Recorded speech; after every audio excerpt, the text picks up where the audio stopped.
Imagine working in an art museum, but instead of paintings of romantic landscapes and still lifes, you only see portraits.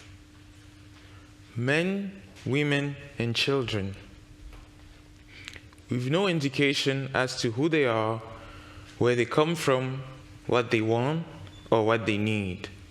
Only images. Well, this is what I felt like when I was applying for a visa.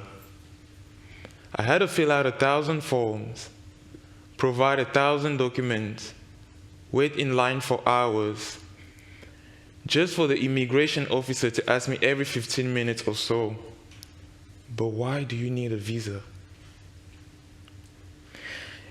It didn't matter that I'm educated, that I had a letter of admission from a university, and that I had complied with the immigration process. In that moment, I was another African young man trying to make its way to Europe. An image, not a person. To find the humanity in others, human beings have always relied on storytelling. What do I, as a Cameroonian man, have in common with Ricky, the character of E.R. Braithwaite in To Serve with Love, desperately looking for a job in post-war London? Or the tribulations of Helene and Raffaella in the coming-of-age novels of Elena Ferrante? We make sense of the world through stories, what Zadie Smith called filling with imaginary strangers, to afford them all possible human potentialities. This is not easy to achieve. Empathy requires work.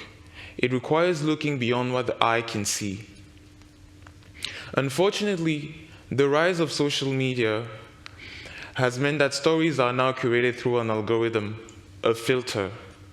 Instead of working our way toward compassion, we long for aesthetics, ease, beauty. In 2020, the collective Don't Delete Art called out social media platforms censoring the work of disabled, queer, and Black artists, those who challenge our narrow views of the world. What is striking with censorship is not the act, it's this tendency to standardize things, make things simpler, run away from complexity. This is not unique to social media. Our over-reliance on easy labeling and statistic in policymaking means that we always fail to acknowledge what we don't understand. Calling people refugees, illegal immigrants, or people of color will not solve the problem. In fact, there's not a quick formula, an easy recipe. But we could start by all doing something very simple. Maybe we could recognize that no one is a theory, a dot on a map or a statistic, not a color, a neighborhood, or a religion. We are stories unfolding. We have want, we have need, desire, strength, weaknesses, you and me. Finally, there are always two pictures. On one hand, you have Quasimodo, the monster, victim of the cruel gossip of his peers, ridiculed and mocked. But you have a man named Quasimodo,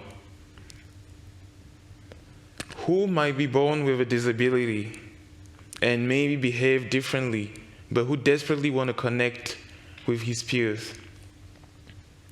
The first Quasimodo is an image, and the second one is a person.